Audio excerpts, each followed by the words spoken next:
Assalamualaikum warahmatullahi wabarakatuh. Waalaikumsalam warahmatullahi wabarakatuh. Kami di sini akan memaparkan tentang penulisan laporan penelitian. Sebelum itu, perkenalkan saya Yusuf Muhammad, rekan saya Muhammad Rabi Yusuf. Saya Syafila Dicu. Langsung saja masuk pada materi. Yang pertama, latar belakang. Penulisan laporan penelitian merupakan salah satu bentuk penulisan karya ilmiah yang dilakukan oleh mahasiswa program sarjana di program studi teknik informatika. Demikian juga halnya dengan laporan penelitian bagi mahasiswa program sarjana.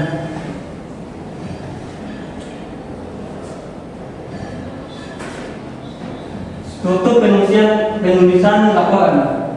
Yang pertama ada halaman judul. Judul harus sesuai dengan pengajuan kepada pembimbing dan ketua program studi yang telah disetujui. Yang kedua halaman pengesahan. Halaman ini memuat pengesahan pembimbing dan pernyataan dekan bahwa laporan penelitian telah diterima sebagai bagian persyaratan untuk meraih derajat sarjana. Ketiga abstrak. Abstrak adalah merupakan intisari penelitian yang memuat 3 pokok pikiran. Yang pertama latar belakang, rumusan masalah, dan metodologi pelaksanaan penelitian dan hasil yang dicapai. Abstrak disertai 3 sampai dengan 5 kata-kata kunci, ditulis dengan tidak lebih dari 200 kata. Yang keempat, kata pengantar. Kata pengantar adalah dapat diisi dengan tujuan penulisan laporan, pengalaman pelaksanaan penelitian, kesan, kesulitan, dan dampak bagi penulis, ungkap rasa syukur dan terima kasih kepada pihak-pihak berkontribusi pada pelaksanaan penelitian, termasuk harapan penulis terhadap laporan PA dapat diungkap pada bagian ini. Yang terakhir, daftar isi, daftar gambar, dan daftar tabel. Daftar isi merupakan panduan cepat pembaca untuk menemukan halaman lokasi bagian naskah. Tabel dan gambar jika ada juga harus diringkas dalam bagian tersendiri yang memungkinkan pembaca dapat menemukan dengan cepat. Kemudian selanjutnya yaitu bagian inti mengikuti. Bab 1 pendahuluan. Yang pertama latar belakang deskripsi. Persoalan-persoalan yang muncul dan dihadapi kesenjangan antara keadaan nyata dan keadaan ideal yang diharapkan sehingga melahirkan inti masalah baru yang harus diselesaikan. Latar belakang juga memuat uraian makna penting alasan penelitian harus dilaksanakan. Yang kedua yaitu perumusan masalah. Perumusan masalah merupakan ungkapan pertanyaan yang menegaskan masalah yang menjadi fokus penelitian. Perumusan masalah tidak harus diungkapkan dalam kalimat tanya. Selanjutnya yaitu tujuan penelitian. Bagian ini memuat hal-hal yang ingin dicapai setelah penelitian berakhir. Ruang lingkup dan batasan masalah, penegasan bagian masalah yang akan dipecahkan, termasuk asumsi-asumsi yang digunakan. Selanjutnya yaitu manfaat penelitian. Manfaat penelitian adalah dampak yang diperoleh ketika tujuan tercapai. Nah, kedua yaitu bab 2. Teori atau tinjauan pustaka, landasan teori. Kajian teori atau sering juga disebut landasan teori atau tinjauan pustaka memuat hasil-hasil penelitian sejenis terdahulu yang menginspirasi atau melandasi pelaksanaan penelitian ini, dan juga mengulas landasan teoritik yang berhubungan dengan penelitian yang akan dilakukan. Perlu ditegaskan bahwa bagian ini bukan hanya menampilkan definisi-definisi, tetapi juga diskusi tentang apa yang menjadi tinjauan.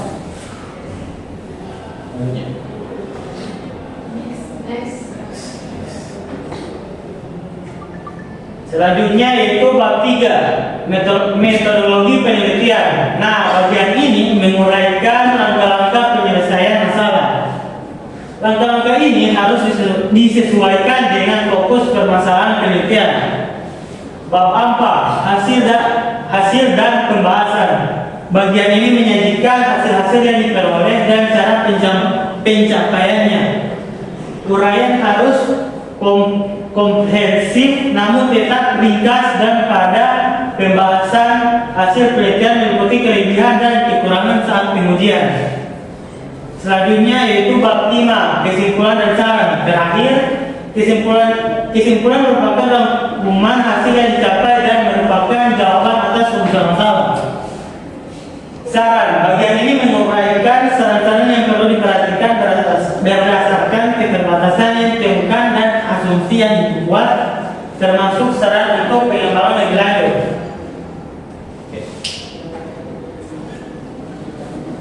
Selanjutnya akan diserahkan kepada saya. Baik, selanjutnya bagian akhir yaitu daftar pustaka. Daftar pustaka memuat semua sumber pustaka yang dijadikan acuan dalam naskah TA. Sebuah acuan yang ditanyakan di dalam naskah harus dicantumkan dalam daftar acuan, dan sumber-sumber pustaka yang dinyatakan di dalam daftar acuan harus diacu dalam naskah. Selanjutnya lampiran. Lampiran keterangan tambahan yang mendukung penjelasan uraian dalam naskah. Baik, selanjutnya etika penulisan. Yang pertama, kejujuran. Sifat etika penulisan KTI yang pertama adalah kejujuran atau honesty. Dalam sifat ini, penulisan diharapkan bersikap jujur dalam menulis isi KTI yang dibuat. Yang kedua, bebas plagiasi. Ketika penulisan KTI yang kedua adalah bebas dari plagiasi. Plagiasi sendiri adalah penggunaan suatu gagasan, hasil, pernyataan, ataupun kalimat orang lain yang diakui sebagai karya tulis tanpa menyebutkan sumbernya. Baik, selanjutnya menjunjung hak cipta. Penulisan ilmiah hak cipta ini adalah menjunjung hak cipta sesuai di dalam Undang-Undang Republik Indonesia Nomor 19 Tahun 2002 tentang hak cipta. Selanjutnya keabsahan. Sifat berikutnya yang wajib dimiliki penulis KTI adalah keabsahan atau validity. Artinya adalah dalam menulis wajib menjelaskan ide atau gagasan pokok dengan baik. Gagasan ini adalah hasil buah pikiran sendiri dan dijabarkan dengan jelas sehingga mencegah plagiasi sekaligus mencegah pembaca salah tafsir. Selanjutnya keterandalan. KTI yang disusun harus menjelaskan suatu data atau informasi dengan baik dan benar sesuai dengan data di lapangan. Baik, selanjutnya saya serahkan kepada moderator. Baik, kesimpulan yang kami paparkan tadi yaitu untuk penulisan laporan penelitian harus sistematis dan terdiri dari bagian utama seperti pendahuluan, tinjauan, pustaka, metode penelitian, hasil dan pembahasan, serta kesimpulan dan saran. Setiap bagian harus ditulis dengan jelas agar penelitian mudah dipahami dan dapat dipertanggungjawabkan. Selain itu, etika penulisan harus diperhatikan, termasuk kejujuran dalam menyajikan data, menghindari plagiasi, serta mencantumkan sumber referensi dengan benar. Dengan mengikuti struktur yang baik dan etika yang benar, laporan penelitian menjadi lebih kredibel dan bermanfaat bagi pembaca maupun dunia akademik. Baik, mungkin hanya itu yang kami paparkan. Selanjutnya video.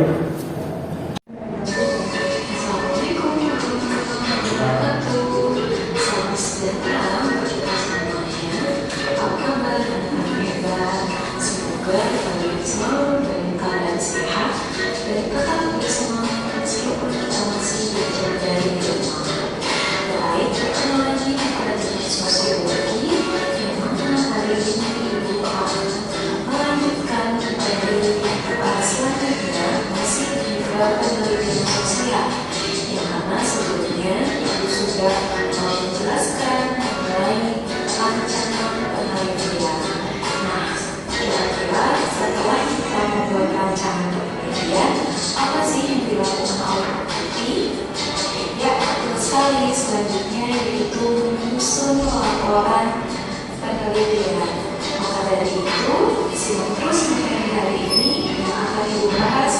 menyusun laporan penelitian. Baik, kalian bisa lihat di layar komputer ini. Berikut adalah penyusunan laporan penelitian. Nah, jika rancangan penelitian kalian sudah jadi, kalian sudah mengambil data, kalian sudah mendapatkan data baik observasi, wawancara, maupun angket. Selanjutnya kalian melakukan menyusun penelitian tersebut sehingga menjadi suatu karya ilmiah yang nantinya peneliti bisa mempertanggungjawabkan keaslian dari hasil penelitian tersebut. Nah, kalian bisa lihat berikut ini bagi penelitian yang ada di laporan penelitian. Maksudnya dari bab 1 sampai bab 5.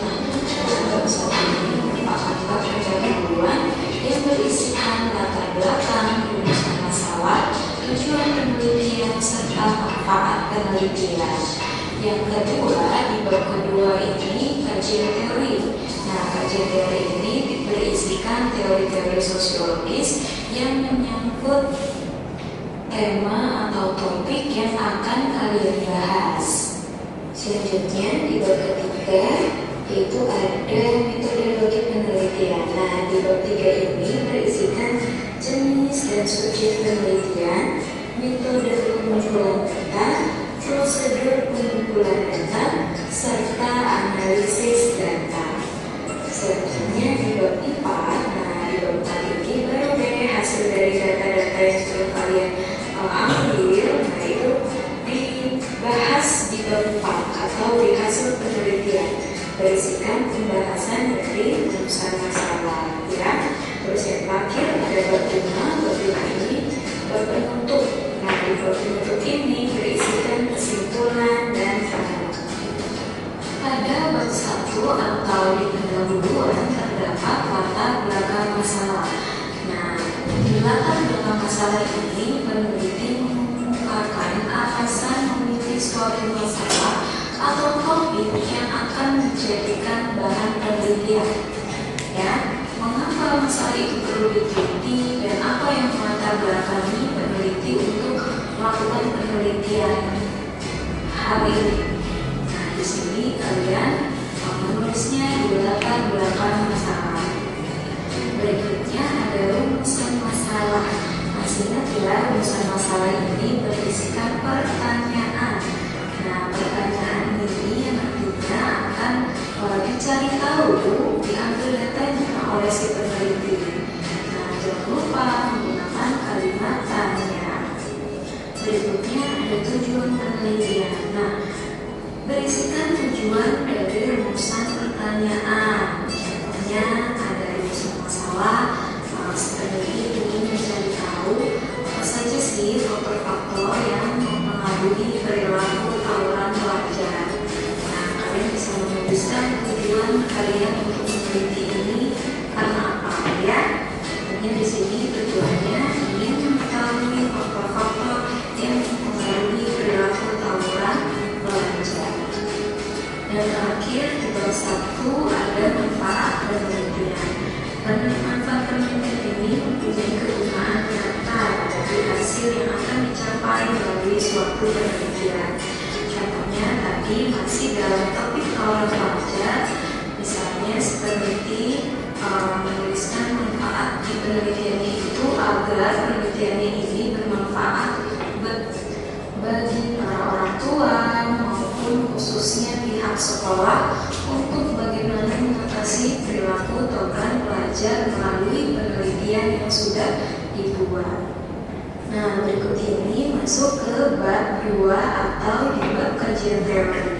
Bab kajian teori ini kalian bisa menuliskan landasan-landasan teori yang merupakan telaah dari masalah penelitian berdasarkan teori-teori atau kajian pustaka. Landasan teori ini merupakan landasan teoritis bagi peneliti untuk menjawab masalah penelitian. Contohnya masih yang tadi ya, peneliti ingin mengetahui faktor-faktor siswa tawuran pelajar atau remaja tawuran pelajar. Nah, di sini dia menggunakan teori kekerasan, bisa menggunakan teori penyimpangan, bisa menggunakan teori konflik. Nah, teori-teori ini bisa kalian tuliskan di bab 2. Sekarang kita masuk di bab ketiga, yaitu bab metodologi penelitian. Nah, seperti yang kita katakan, di bab 3 ini berisikan ada jenis penelitian, teknik pengumpulan datanya, ada data primer atau sekunder, terus ada teknik analisis data, ada kuantitatif atau kualitatif, dan unit analisis. Nah, di metode penelitian ini jangan lupa kalian menentukan tadi kalian menggunakan jenis penelitian apa. Teknik pengumpulannya pakai data primer atau sekunder. Nah, begitu juga dengan analisis datanya kalian menggunakan metode kuantitatif atau kualitatif. Nah, kalian bisa tulis di bab 3. Berikutnya di bab 4 yaitu hasil penelitian. Nah, ketika kalian sudah merancang bab 1, bab 2, bab 3, sekarang kalian menuliskan hasil penelitian atau hasil data wawancara, observasi maupun angket yang sudah kalian dapatkan dari narasumber. Silakan kalian analisis dan tulisnya di bab 4 ya, dan ditulis secara menyeluruh sesuai dengan data yang sudah kalian ambil. Nah, selanjutnya yang terakhir di bab 5 ada kesimpulan dan syarat. Kesimpulan ini berisikan paragraf-paragraf yang disimpulkan dari hasil pembahasan penelitian. Sedangkan saran dituliskan penulis mengenai penelitian tersebut agar bagaimana kedepannya lebih baik. Baik, itu saja penjelasan dari Ibu mengenai menyusun laporan penelitian yang mana ada 5 bab ya. Dan ingat ya, sampai sini Ibu akhiri. Terima kasih. Wassalamualaikum warahmatullahi wabarakatuh. Baik, mungkin hanya itu yang bisa kami bawakan. Apabila ada kekurangan, mohon maaf. Wabillahi taufiq wal hidayah. Wassalamualaikum warahmatullahi wabarakatuh. Waalaikumsalam.